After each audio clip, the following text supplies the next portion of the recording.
Last week's Budget 2018, tabled by Prime Minister Datuk Seri Najib Tun Razak, announced a whole host of measures aimed at addressing various problems. Initiatives were announced in key areas of the economy, such as the rising cost of living, affordable housing, the empowerment of SMEs, and digitalizing the nation's economy.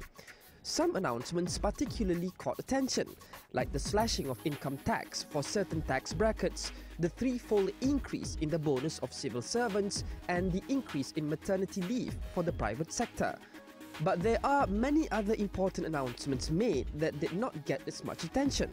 This week on Astro Awani, we kick off a week-long analysis of Budget 2018.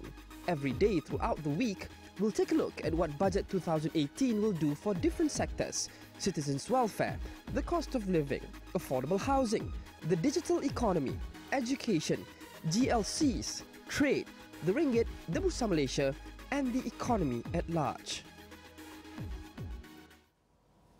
Hello and welcome to Markets Today. With me, Luqman Hariz, we continue our week-long analysis of Budget 2018. Today, we talk about how the budget will affect the entrepreneurial landscape of the country. And joining me on the show to discuss this is Firdaus Azharuddin. He's the Executive Director of the National Entrepreneurship Institute, or INSKEN. Firdaus, welcome to the show. Thank you. INSKEN has been around since 2015. How has the journey been, and how have you helped to improve the entrepreneurship landscape in the country for the past 3 years? Since INSKEN has moved over from MITI to the stewardship of Teraju in 2015, what we have seen in terms of the agencies that have been handling the entrepreneurship in the country, we see a lot of assistance and help in the startup portion of the entrepreneurship area. What INSKEN has done and also concentrated more on is we have concentrated more on the scaling up and on the higher performing companies. With the scaling up of the companies, meaning companies who have been around, who have started business more than 3 years, they require assistance in terms of how do we further increase or improve their companies.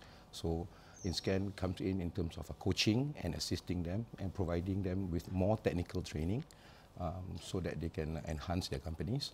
And also with the high-performing companies, we find that these companies have reached a certain stage whereby they've become very profitable. However, what do we do for them to make them more sustainable? What do we do to help them to become global champions or even regional champions? And talking about ways to boost entrepreneurship and boost small, medium-sized enterprises and local businesses, of course, the conversation following Budget 2018 is how normal people, the public, can actually venture more into entrepreneurship as an additional source of income in what is quite a challenging economy. So how will the measures in Budget 2018 actually help make it easier for the public to venture into entrepreneurship? Honestly, I think that it has always been easy for an individual to start a business in Malaysia. What the government has done in terms of easing the ways of starting a company and even trading online over the last few years has made it easy for anybody to start a business. What's more important for those who want to start a business is what is their preparation level when they want to start a business. A lot of entrepreneurs out there have this misunderstanding that if they want to start a business, what's most important is money to start the business. Funding, yes. Funding. But we in INSKEN and with a lot of other agencies believe that the most important thing that you need to do when you want to start a business is your preparation, your market study, your product development, understanding what do you want to do, where you want to position your product, your pricing strategy and your marketing strategy. After you have made such preparation and research, then, only then do you know how much money do you need to start the business.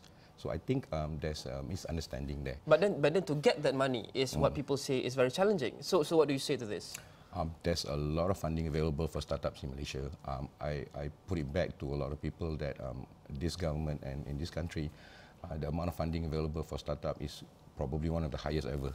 Okay, they just need to do a little bit of research, especially in the particular industry where they want to do the business, and they will find a lot of assistance from government or even from angel investors or even venture capitalists if they have a good product to to start with. So this has always been a very debated issue in Malaysia, funding and also giving loans, not just within the entrepreneurship topic, but also within other topics, housing loans and things like that. Yes. So some quarters are arguing that we should make it easy for people to get loans. Some quarters are saying, no, we shouldn't make it easy because we also have to ensure the integrity of our financial rating system and things like that.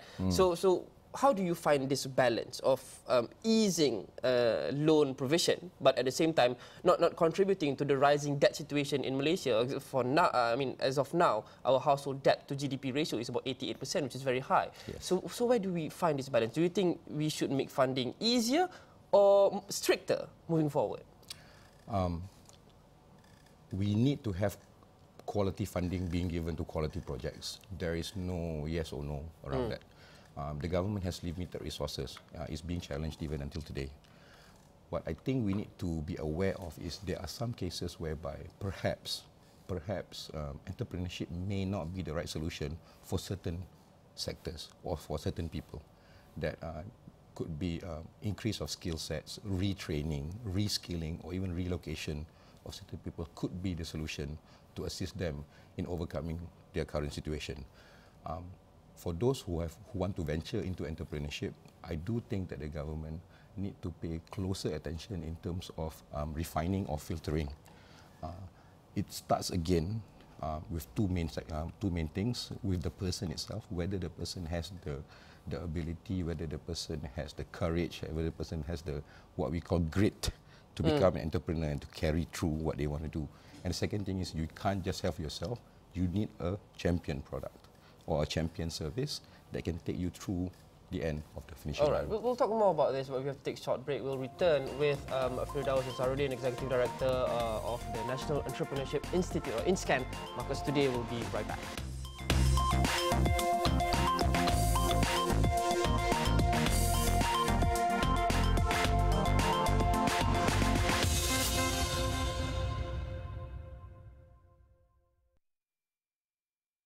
Welcome back to Markets Today with me, Luqman Hariz. We continue our week-long analysis of Budget 2018. Today we look at the entrepreneurial part of the budget. And joining me on the show to discuss that is Firdaus Azharuddin. He's the Executive Director of the National Entrepreneurship Institute, or INSKEN.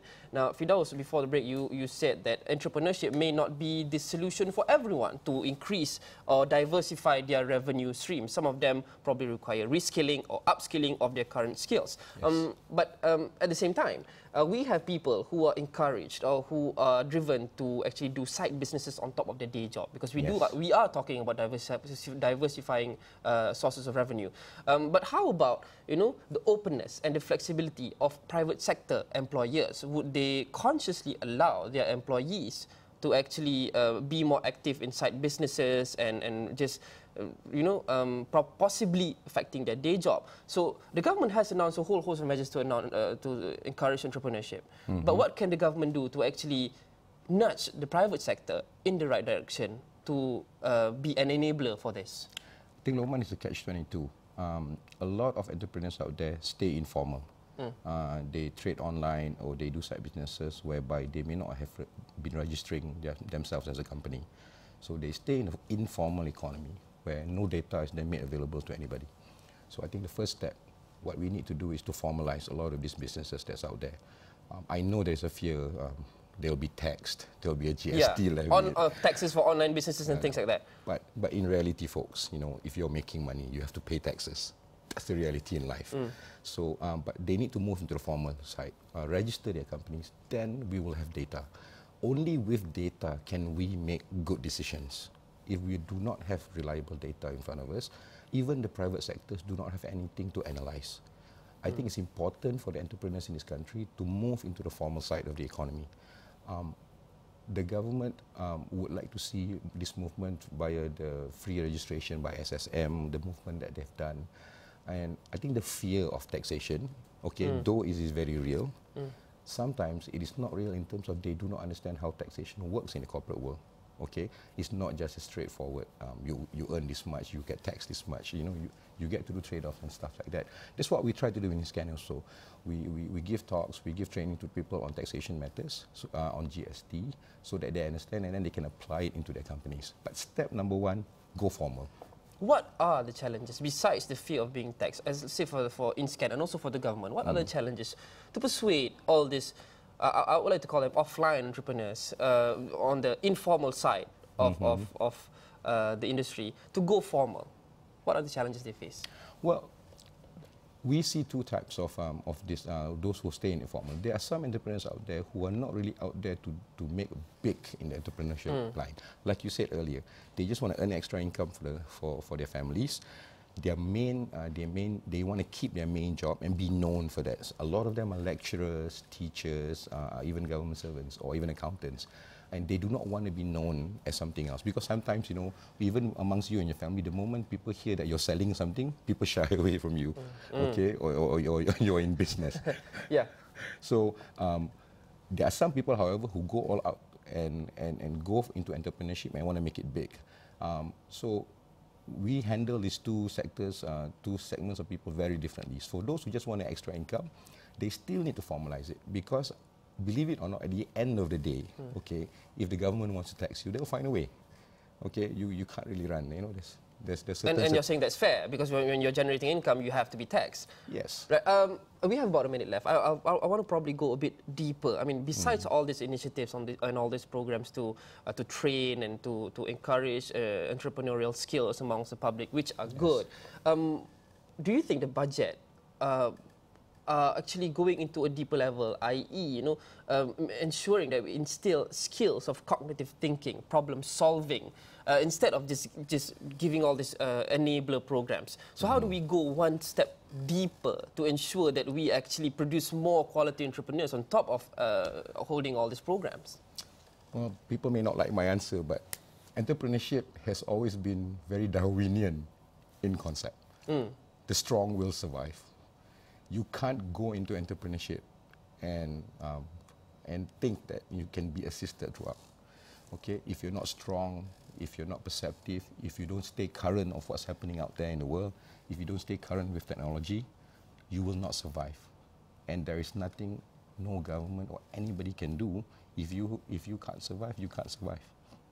That's the real truth of it. Right. We'll hate to end on a very dark note, but I appreciate your honesty. Thank you so much. Firdaus Azharuddin, Executive Director of the National Entrepreneurship Institute, or INSKEN. And that's it for this episode of Markets Today. Send us all your feedback on all our social media platforms. What do you think of the conversation? Let us know on all our social media platforms at 50101. You can also go to extraordinary.com to get the full episode of this show in case you've missed it. I'm Luqman Hariz. Thanks for watching the show. Have a nice day.